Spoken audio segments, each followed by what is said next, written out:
Today we're going to cover a basic introduction to using R.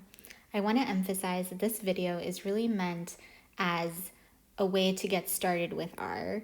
It sort of goes over how to download, how to do the basic functions, and how to do some simple analysis.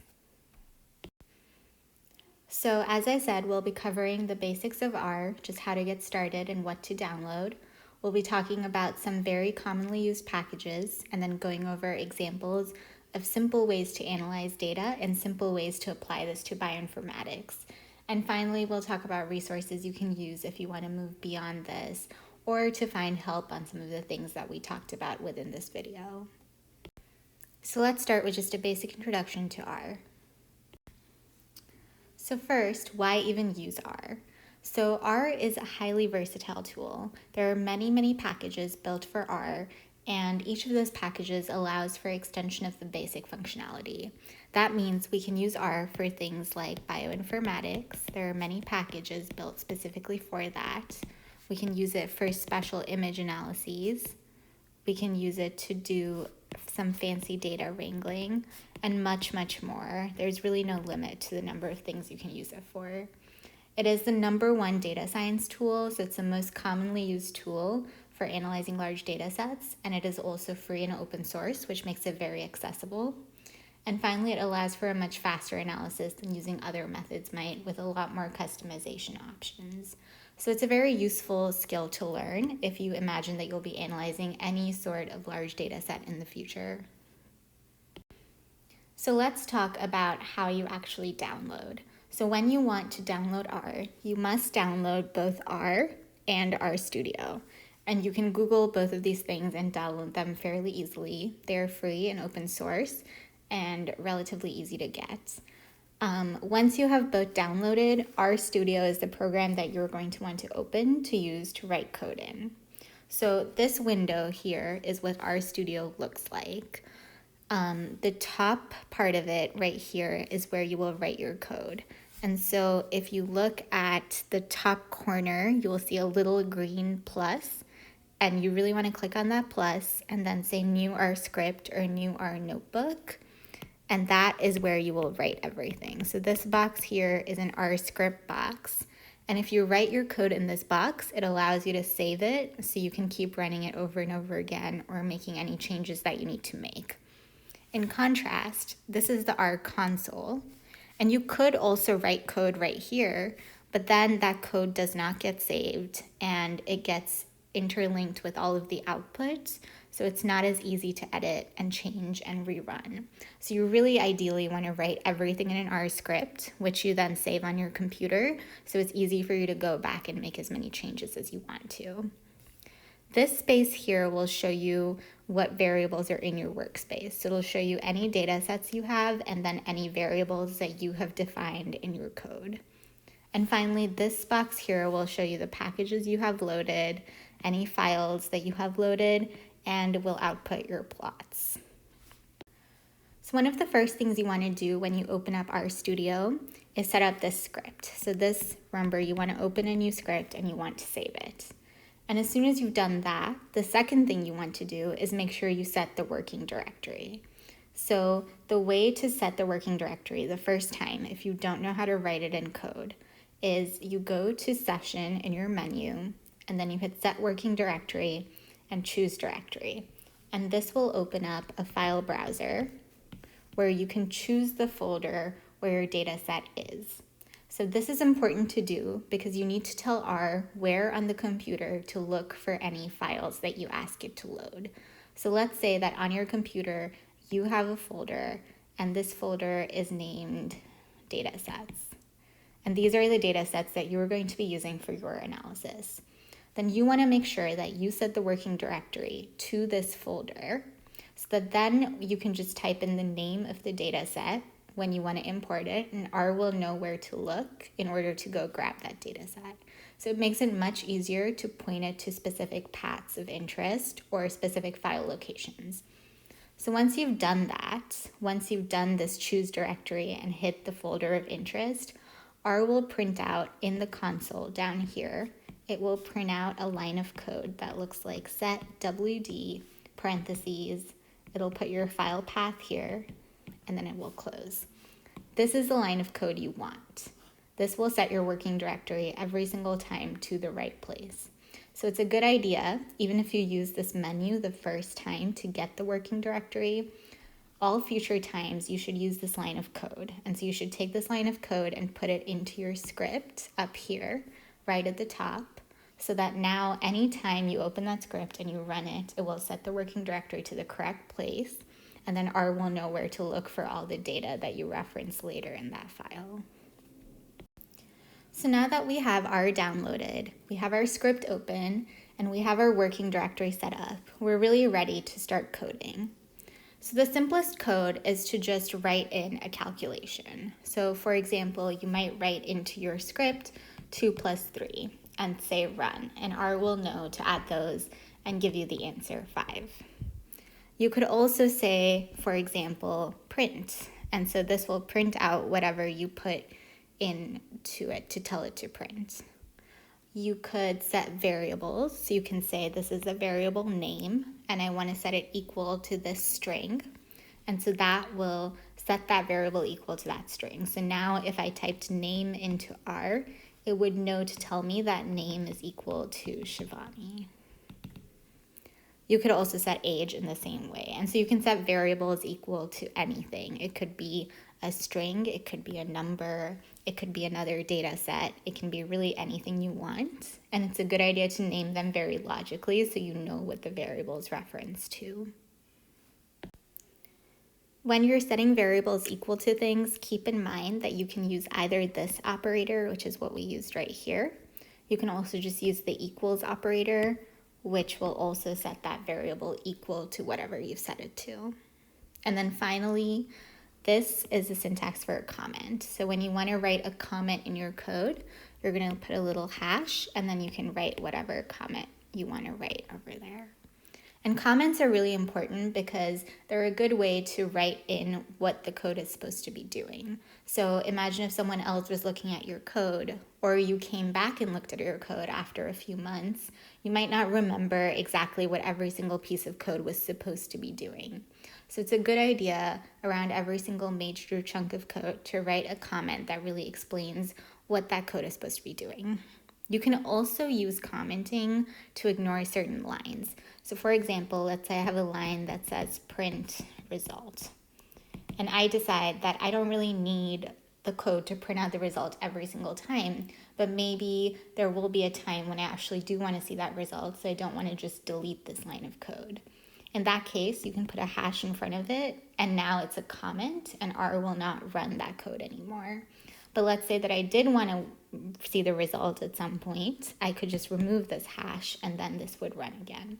So it's a good way to remove lines or take out lines that might be causing problems or that are just not necessary, but that you might want later on.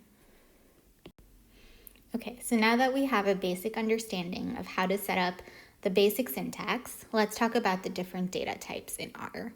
So here we have a nice comment that explains that to check the data type, you use the function class of X. And so this class tells R that you want to know what kind of data is X. So if I call class on 3 is a number, and so R will tell me that 3 is of the numeric type. If I call class on this string, because it's surrounded by quotes, this is called a string, then it will tell me that it's a character or a string.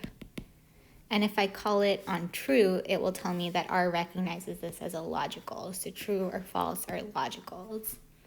And these data types are important because they tell R how to handle that piece of data. So if I gave R a bunch of trues and falses, it would understand that these are logicals and that it might use these in sort of logical ways.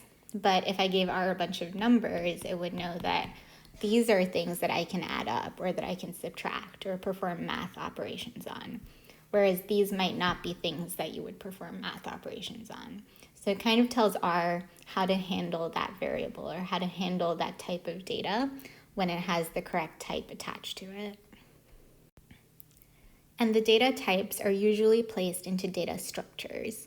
So we can have, like we talked about, we can have strings, we can have numbers or numerics, and we can have logicals. And these are the different types of data. So if I have one piece of data, let's say data X, it could be any of these three things. But now let's say I have data that is X and Y and Z and W. So I have a bunch of different data. This data needs to be organized into some sort of structure.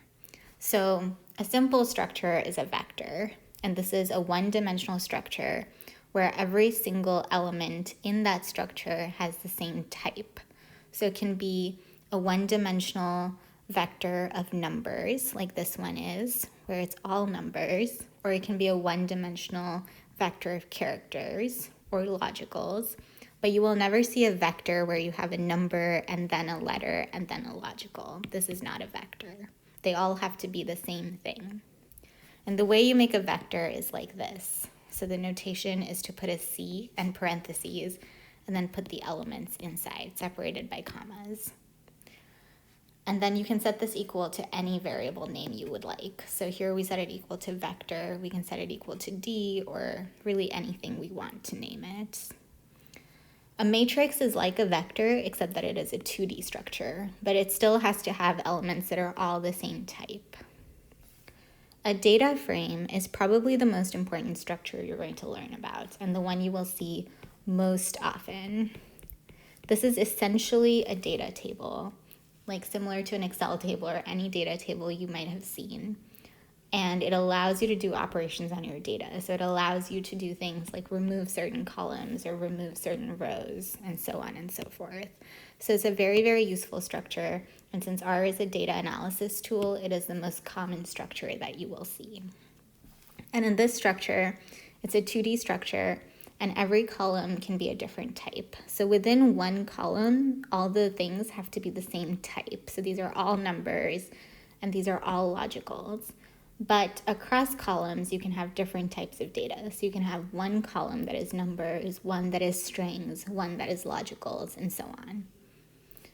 And that kind of makes sense because it really just follows what any data table looks like, where any single column is going to be the same type of thing, but across different columns, they might be different kinds of data. And then finally, you have a list. And a list in R is really just a way of saying this is a hodgepodge structure where you can put anything in. So it is a 1D structure, but unlike a vector, you can put anything into it. So you could put, a list could consist of a logical and a number and a letter. Or it could even consist of other data frames. So it could be like we have here, it could be a vector and then a matrix and then another vector and then a data frame. So a list is really just anything. You can put anything together in a list. And to go through the syntax for each of these, matrix is done like this. So you tell the matrix, I want these elements with this many rows and this many columns. A data frame, you take whatever data set you've imported. It's usually a data set or a vector or a matrix that you've already created. And then you call data.frame on it in order to convert it to a data frame. And a list is done simply by saying list and then listing the elements that you want to be in the list. So these are all of your different data structures. There are a few more, but these are probably the most common. And even of these, data frames will be by far the most common thing that you will see and use in R, especially when you start. So it's what I would focus on the most. So as we discussed in the last slide, data frames organize and allow analysis of your data. You can do things like select certain columns. You can select certain observations using this type of notation. You can do a bunch of other things, including adding and removing rows or columns, modifying variables. You can reshape the data to long versus wide shapes. And you can view the structure of the data by calling str data, which will give you an overview of all the different columns you have and what type of data is in each. So data frames are really a very, very powerful structure. They're what a lot of packages are built on and what most people use. So I would suggest that you become very familiar with that concept. So now that we understand a little bit about the basic structures and data types in R, let's talk about packages. Packages are another very key concept in R because they're what allow R to be so versatile. So without packages, R would really only be able to do simple data analysis. But with the packages, they really extend the functionality. So this here is the syntax for how to install a package. You need both lines for every package. This installs it on the computer or just downloads the package. And this brings it into your actual workspace. So this tells it, load it into my current workspace. I want to use it right now. And this tells it, install it onto my computer. So you will need both commands for new packages. Once you've installed packages once, you can probably just use this command if you are within the same R session. So it's good practice to put all of these at the top of your code along with your set working directory, because these are things that you will have to have before the rest of your code can work properly. And the way to think about packages is really just that they provide an extension. So just like, for example, if you had an iPhone, the iPhone by itself cannot see your calendar, but if you download the calendar app, now your iPhone has this extended functionality of telling you what's on your calendar and telling you what's coming up next. So just like that, downloading packages adds extra things that R can do. So 3 really common ones that people use a lot are Excel Connect or XLSX. This allows you to read in Excel files very neatly. There's dplyr, which is one of the best packages for data manipulation, and it is what you need to do piping, which we'll talk about a little bit later. But this is a great package for any sort of data wrangling and data manipulation. There is a lot of support for it, and so I would suggest that it is your first go-to for doing any sort of data analysis. And then ggplot2 is a similar, very useful package for creating really, really beautiful plots out of any data, and it's another package that you should get very familiar with. Both of these packages are part of a larger world called Tidyverse, which has a number of other very useful packages. So once you're familiar with these, that would be another thing to check out, and it has a number of other packages that are useful. So in terms of actually applying these packages, let's talk about them step by step. The first thing you're going to do in R, or you're probably going to want to do in R, is to import your data into a data frame. So you might have a CSV file or an Excel file, and you want to get that file into R so you can perform analysis. And when it comes into R, it needs to be in the form of a data frame, as we talked about before, so that you can perform all of the data operations on it. So for reading in text files, the function you're going to want to use is read.table. If it's a comma-separated file, then read.csv. And if it's an Excel file, then this readXLS function is very useful. So those are really the 3 most common types of data that you're going to want to import, especially at the beginning. So these are 3 very useful functions to become familiar with in order to do that. And all 3 of these will bring it into R as a data frame. So as an example, if I had a CSV file called iris.csv, then my code would look like read.csv. I would give it the file name,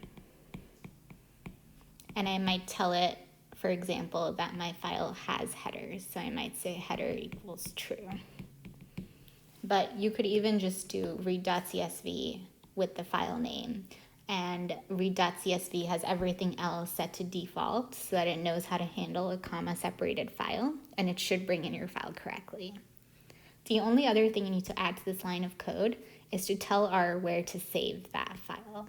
If you do not tell R where to save this file, it'll just print it out in the console. But that's not very helpful for you to do analysis on. You want to save it into a data frame. So you can set this equal to data. So now we've defined a variable data that is set equal to the data frame that contains this CSV file. Does that make sense? So this CSV file is going to be converted into a table in R, and this table is going to be called data, and it's going to contain what that CSV file contained. And so now if we call data in R, it will know to refer to this table. So this is very important because this is what actually puts it into a data frame with a name, so you can call that data frame and do whatever you need to with it. So once we have our data frame loaded and named, so our data frame is called data, we can do all kinds of functions on it. And that's where dplyr comes in. It allows us to do lots of different things to the data. So if this is our original data here, so we have 3 different columns, and these are all different kinds of data. So maybe this one is a number, and this one is a series of logicals, and this is a series of names. So name 1, name 2, and name 3. Maybe this is our simple data set. Then we can do things like mutate it. So maybe we want to add an extra column that says how many people have the same name. Or anything, how many people have a true, or how many people have a certain number. We want to put a true wherever there's a certain number in the green column. So you can use mutate to add additional columns, or to change an existing column. You can use select to get rid of certain columns. So maybe we want to de-identify our data, so we want to remove this orange column. We can use select to just keep the 2 columns we're interested in. You can use filter to do that to rows. So select does it on columns. Filter will remove rows that you no longer want. So you notice our last row is now gone here. Maybe we want to remove everything that is under 2. And so we said filter everything that is less than or equal to 2, and our last row got removed. And then finally, summarize is probably the hardest one to grasp intuitively, but summarize will summarize your data. So if I said summarize and just tell me like how many of my values are true and how many are false, it'll sort of collapse the data based on whatever condition you give it. So it's also very useful for creating summary statistics or summary counts of your data. So those are your different functions available within dplyr. And there are a few more, but those are the most common ones. So now let's talk about how you actually use them. So like before, we have a data set. In this case, our data set is called Gapminder. So that's the name of our data frame in this situation. And that is this. This is the table that we start with. So piping is part of dplyr, and it basically tells you that whatever is in the previous line, so if I have Gapminder in my code, this is my data set, and then I pipe, so I do this.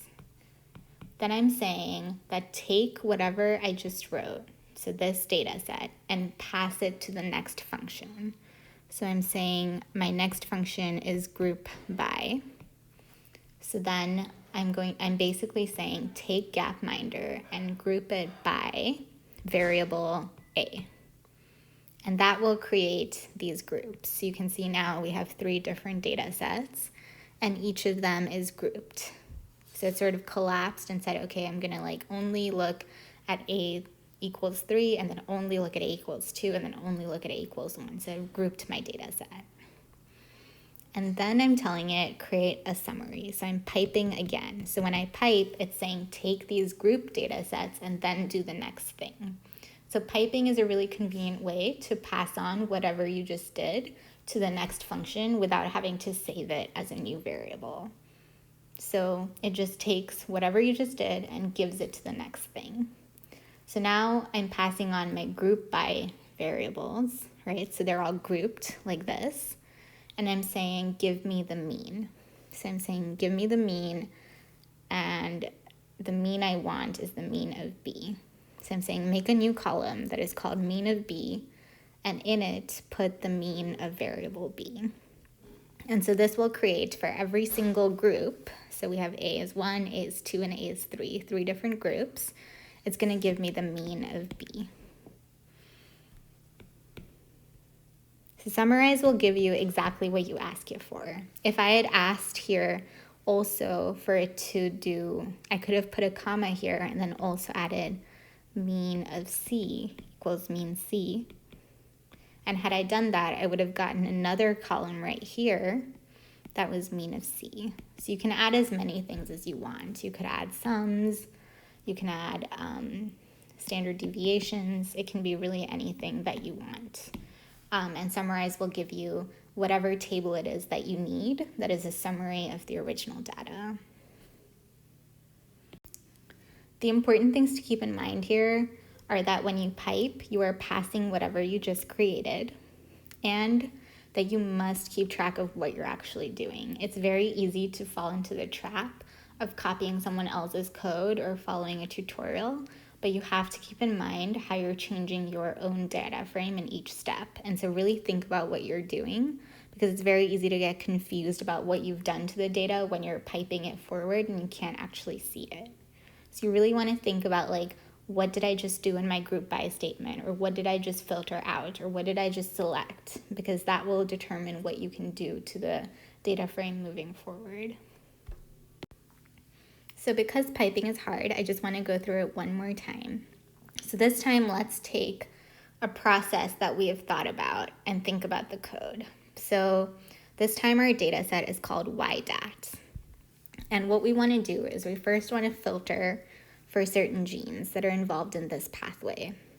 And then we want to group it by their nutrients. And then we want to use summarize to create rate and expression. Then we're going to use mutate, which will change our columns that R is rounded off. And finally, we want to use arrange in order to order it descending in order of the correlation coefficients. So let's go through this step by step. So we said we want to take YDAT. This is our data set. And the first thing we want to do is we want to filter it. So in order to filter it, we have to pass on YDAT.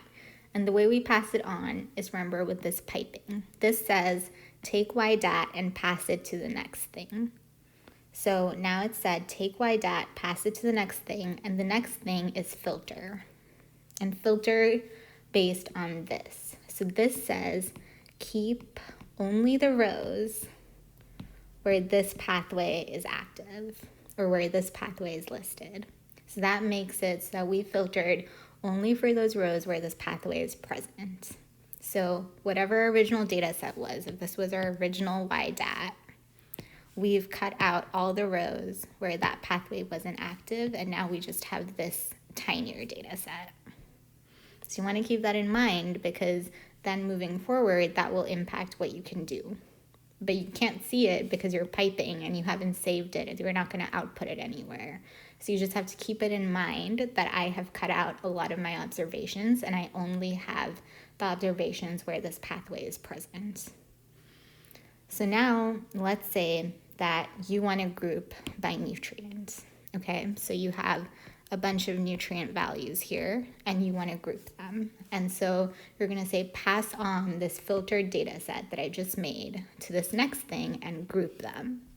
And so this will group it, like we talked about in the previous slide where we had groups based on the value of A. This is going to do something very similar. And now we want to pass on those groups and we want to summarize based on those groups. So you can see that group by and summarize usually travel together, because summarize is based on having specific groups to summarize on. So we've said we want to group by nutrients, and then we've said we want to summarize. And the summarize that we're generating this time is going to be, we're telling you group by nutrients, and nutrients will appear in our summary table. And this will be like 1, 2, and so on. And then we're saying we want to summarize and create this column called R, which is equal to the correlation between rate and expression for each of these nutrients. So it's going to give us some sort of correlation value, maybe 0.7, 0.6, and so on. So this is now our new data frame. We've taken this full data frame that we had that was YDAT. We got rid of a ton of rows, and then we grouped it by the nutrients. And then we said summarize. So now we've completely changed it to be just this summary table that has the nutrients and the correlation, and that's all. So you really need to keep in mind how much you're changing your data set, because now if you said, I want to know the rate, there is no rate in this new data frame that you've made. The rate was in this old data frame that you've filtered and grouped and summarized, so you don't have access to that anymore. So it's really important to keep that in mind, what you're doing. So now we have this new data frame where we only have nutrients and R, which is what we told it to do. And now we're saying pipe this new data frame and take it and mutate it so that R, which is the column we just created, we want to change it so it's rounded to only 2 digits. So maybe we get 2 digits of R now. So now we have this new data frame where all the R's have only 2 decimal places. And then we're going to pipe that data frame to an arranged data frame. And arrange will arrange in an ascending order. And so this will turn into a nutrients and R data frame where it's organized in ascending order like this. And so at the end, this is what our function is going to spit out. So we started with this giant data set called YDAT, and we're going to end with just this, which is totally different than what we had actually started with, right? What we started with had this variable, it had a nutrients variable, it had a rate variable, an expression variable, but now at the end, we've created this summary table that just has nutrients and R, and all the R's are rounded to 2 places, and it's arranged in ascending order by R. So you can see that this is very powerful to do a lot of different operations on your data set, but only if you keep in mind exactly what you're doing while you write it. Piping can definitely be confusing the first few times you learn about it. So if this doesn't make sense, I would encourage you to go back through the last 10 minutes or so and make sure you really understand. And there are also many other videos and resources that walk through step by step. Sometimes it's also helpful to just write it out for yourself. So maybe open up R and try writing it out for yourself and see if you understand what it's doing. Okay, so now we're going to go a slightly different direction, and we're going to talk about plotting. So the biggest package for plotting is called ggplot2, and this is the most commonly used version. And the way ggplot2 works is a system of layers. So the most basic layer is that you tell it what data you're going to plot. Then there's an aesthetics layer, which tells it what is my X and what is my Y. And then there's the geometry layer, which tells it what kind of plot should I make. So should I make a bar chart? Should I make a line chart? Should I make a histogram? And so on. And then you have a number of other layers that really allow you to customize the plot. So for example, facets allow you to break down the plots into 2 or 3 plots based on a certain variable. So you could say, I want a facet on whether a variable is high or low, and that will create 2 plots, one for the high and one for the low. You could say that you want to add statistics. So maybe you want to add a line of best fit or a regression line or something like that. And then you can add coordinates of interest or themes of interest, and this will basically give you color options and axis line options. So this is very, very customizable. You can do different colors, different text sizes, fonts. You can really change every single part of this plot.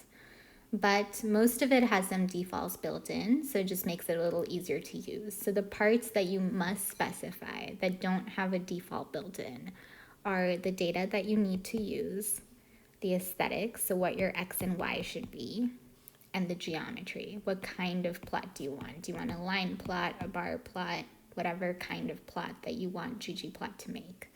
And then the rest of it does have defaults, but if you want to add in additional customizations, then you would say plus whatever customizations you would like to add. So to go through an example, you are going to say ggplot first, and that tells R that I want to make a plot. Then you're going to say data equals whatever the data should be. So maybe the data is whatever data set you've loaded. We'll just call it data set. And then you're going to say the aesthetics. So aesthetics is what is X and Y. So maybe X is variable 1 and Y is variable 2. You just put in the names of your variables. And then you put in geom line, and this tells it I want a line plot. And then you can add plus whatever customizations. So I want axis labels, I want titles, I want lines of best fit, I want certain colors, certain themes. You can add all of it just by adding plus whatever else you want. But the important thing is that the layers always get added with pluses. So at the end of every line you add a plus, and then you add the new layer. And that you specify these things for sure, and then these are your extras. Okay, so now we've covered a basic idea of what the data types are, what structures you have, what some simple packages you might use are, we're ready to show some simple examples of analysis. So the first thing I want to share is how I think about moving through an analysis. And this is for any analysis of any sort of data set. It's just a general framework for how you might move through it. So the first thing you always want to do is get R set up for whatever it is that you are trying to accomplish.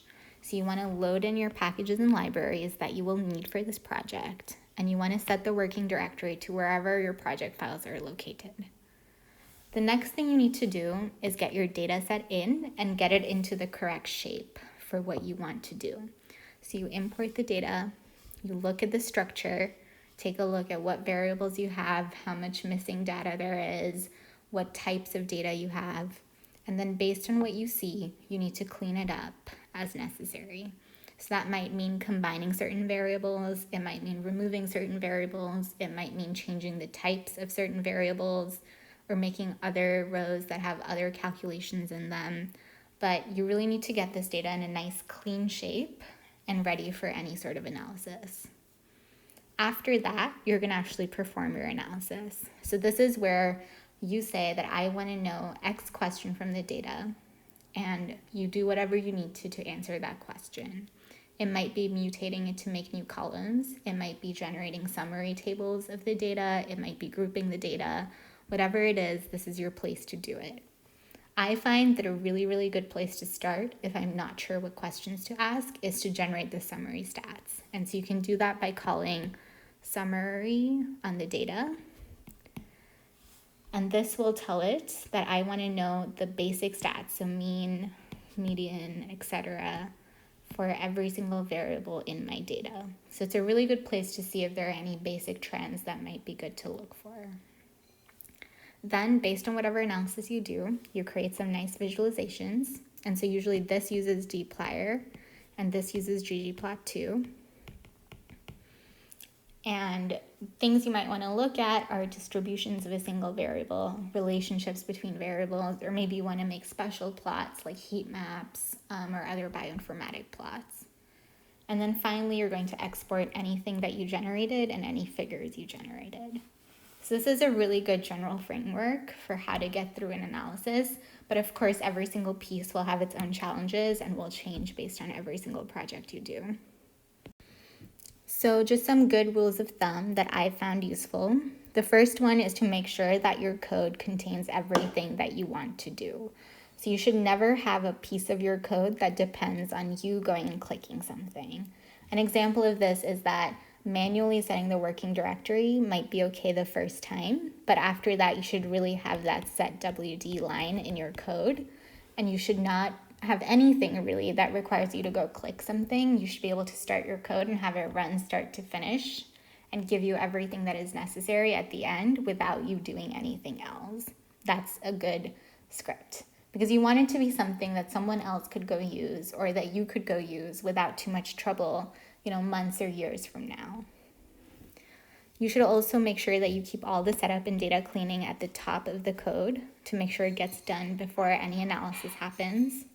You should comment clearly throughout, and then use well-known and well-validated packages as much as possible. Export at the end so you don't have to go back into the code to get the figures or the data. And a lot of this comes down to practice. A lot of it comes down to downloading R for yourself and trying the installation, making sure things work, and taking your own stab at it and seeing the syntax in play. A lot of it is just doing it by yourself and seeing what happens. And there's a lot of help available, and we'll talk about that at the end. So this is a very simple example just to demonstrate some of the things we've talked about. So here you see at the top, I wrote a comment to say what this code is and what it does. And that's a good practice to just say at the very top of your script what the script is for. Then we go ahead and load the packages we need, in this case only ggplot2. We set the working directory, and we load in our data set using read.csv. We then perform whatever analysis and visualizations we want to do. So in this case, str allows me to see the structure of my data, and summary allows me to see the summary statistics. And maybe for the simple project, that's all the analysis I want to do. I just want to get an idea of what variables there are and what their summary statistics are. And then I want to make a plot that shows for cars MPG against weight. And so I generate that plot, and you can kind of see that there's a negative correlation between them. And let's just walk through this ggplot statement for a second. So here we've said ggplot, this is our data, this is our aesthetics, and this we've told it what kind of plot we want. And then we've added on all the labels and colors and all of that. So you've added on your customizations, but you've made sure you have all your basic things.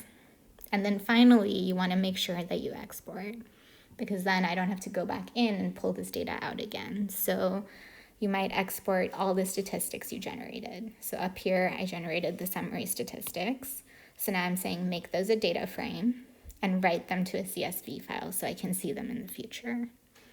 So this is just a very, very simple analysis, but it walks through all the different steps that we've talked about so far. So now let's talk about some simple ways that we could apply what we've learned to doing a simple bioinformatic analysis. So again, our analysis pipeline is going to look very much the same. You're going to want to get all the setup and cleaning done up front. Your analysis will change a little because there are special functions written for bioinformatic analyses. So you'll want to load those libraries and use those functions. And your visualization will change to be more in line with bioinformatic visualization. So maybe things like PCA plots, heat maps, those kinds of plots, rather than your standard histograms and line plots. And then you'll definitely want to export anything from your bioinformatic analysis. You can move forward afterwards. So let's start with a simple example of using R to filter out genes. So let's say that you went on geodatasets and you found an RNA-seq dataset. And this RNA-seq dataset is fully analyzed. You don't really have to look at the analysis and running DESeq2 and all of that. You have an analyzed dataset that has full change and p-values and genes. This is what your dataset looks like. And you really want to know which genes have the greatest full change. But there are 29,000 genes here, and you don't really want to download it into Excel. You can't open it in Excel even if you wanted to download it in Excel, and you don't really want to go through and look at every single gene, of course. So R is a great tool for helping you quickly pull this in and look at which genes are most changed and exporting a much smaller list of the genes that are the most changed. So here we start with a comment at the top that says what this will do. So this will not run RNA-seq. This could be misleading. It will just filter genes from the data set. So we import our file. We start with putting in the libraries that we need and the packages that we need. In this case, we already had those packages installed on our computer, so we just called library. But if you didn't have the packages installed, you would call packages and library together. And then we import the file using read.csv. The file name, we tell it we have headers, and we tell it it's comma separated. It already knows that it's comma separated, so this is really not necessary, but it is always useful to tell it that your file has headers. And then we're going to call structure on signature data. And this just allows us to see that it imported correctly. You could alternatively just go click on it in your little environment window that's over here, and it would open up and you could see that it imported correctly. But if you just want to look at it in your code, you could say structure of the data, and it will print out a basic overview of what the data looks like so you can make sure it looks correct. So now let's say we want to filter everything that has a log2 fold change greater than 3 and is significant, so less than 0.01. And you want to make sure that it's ordered in descending log2 fold change, so your highest log2 fold changes are up top.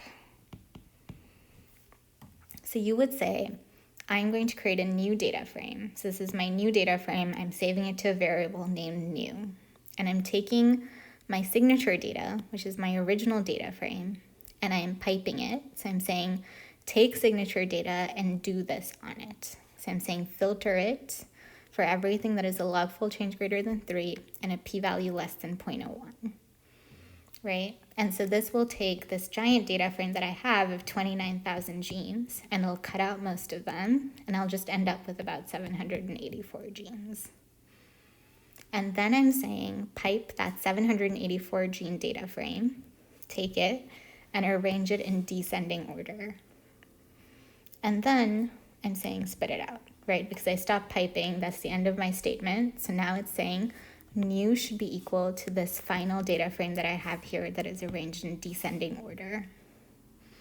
And then you can print it out to see if it worked. You can also call structure on it, or you could go click on it on the side and see what it looks like. And then finally, you're going to want to export this list because you don't want to go back through all of this to just get the top 700 genes. So you're going to say write.csv, which will export it as a CSV file. You're going to tell it I want to export my new data frame and I want to name the file this. And that will create a file in your working directory, so in the folder where your data is, and it will call it this, and it will be the 784 genes that you just found arranged in descending order. This next example is a simple DE-seq2 example. So in this case, you assume that you have RNA-seq data that is counts data. It does not have the full change. It doesn't have the p-value. You want to run DE-seq2 on it in order to find the full change in p-values between two conditions. So this is the most simple example. It doesn't include data cleaning. It doesn't include the visualization. All it includes is just running DE-seq2 on your data of interest.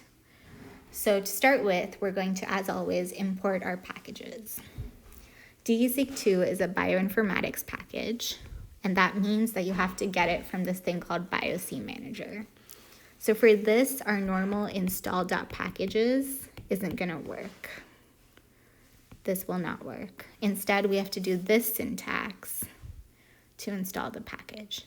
And then we can call library, as always, to load it into our workspace.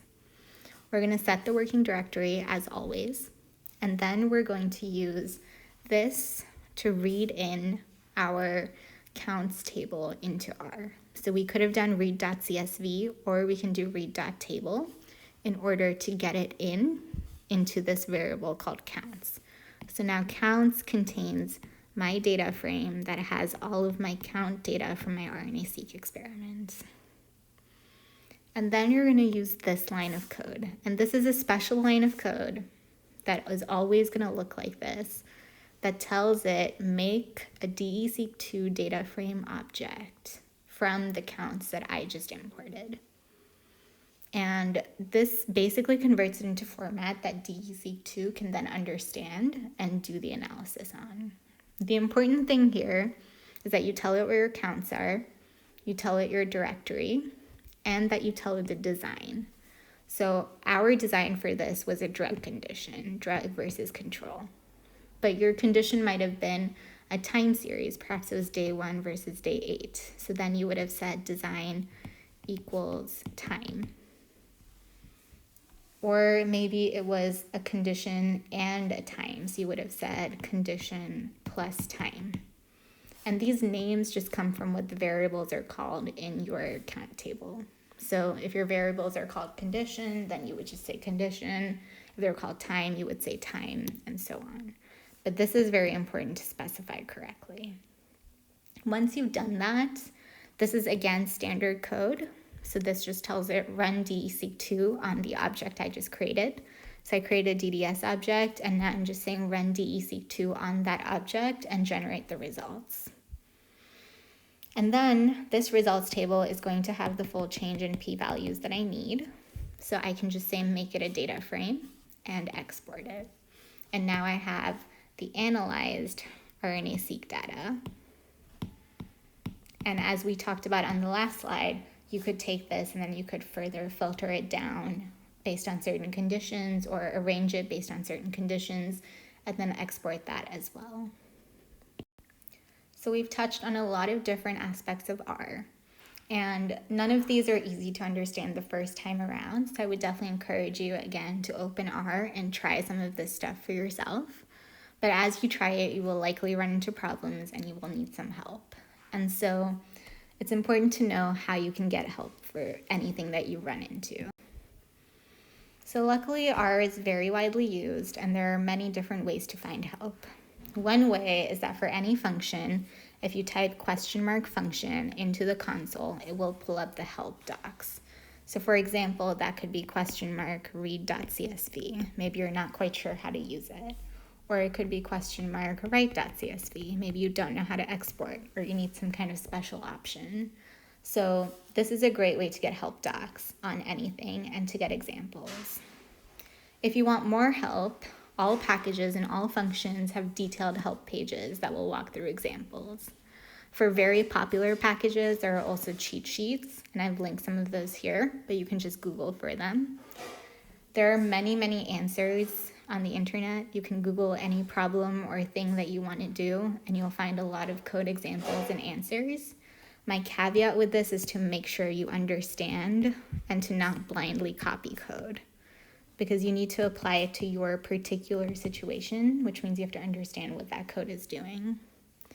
And then this is really a flyby introduction of a lot of different things, but both Code Academy and Data Camp, this one is free and this one is paid. They have great modules that walk you through step by step with examples and help, and they will highlight your mistakes for you. So those are both ways to sort of learn and get more familiar with a lot of what we talked about in this video. So I just want to quickly walk through the help docs. So when you type in read.csv, like we talked about on the last slide, this is what will come up. And this is telling you how to use it and then what all the different options are that you have. So read.csv.raw, parentheses file. So the fact that the file is not set equal to anything tells you that you must supply this. It doesn't have a default. It doesn't know what the file should be unless you tell it what the file should be. So you have to put in read.csv and then whatever the file is that you want it to be called. The next thing to know is that a lot of the other options do have defaults. So you can see that these all have equal signs next to them, and it says header equals true, separator equals comma, skip 0 lines, and so on. And so all of these are defaults, and the only time that you should supply them is if you want to change the default. So let's say you want to say that my file does not have headers, or my file is separated by tabs or by decimals. Then you would want to change those and put in whatever is relevant to your file. But otherwise, those things don't need to be specified.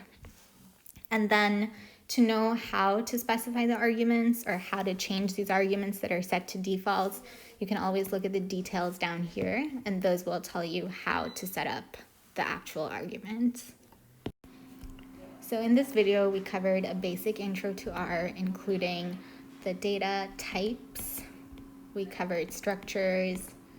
We covered the basic packages available. We talked about some simple applications, both bioinformatic and otherwise. And we talked about a basic analysis pipeline that will serve you very well if you learn it. And finally, we discussed help resources and ways to find help for issues that you might have. If you have any further questions on the material, you can feel free to contact us. Otherwise, thank you so much for listening.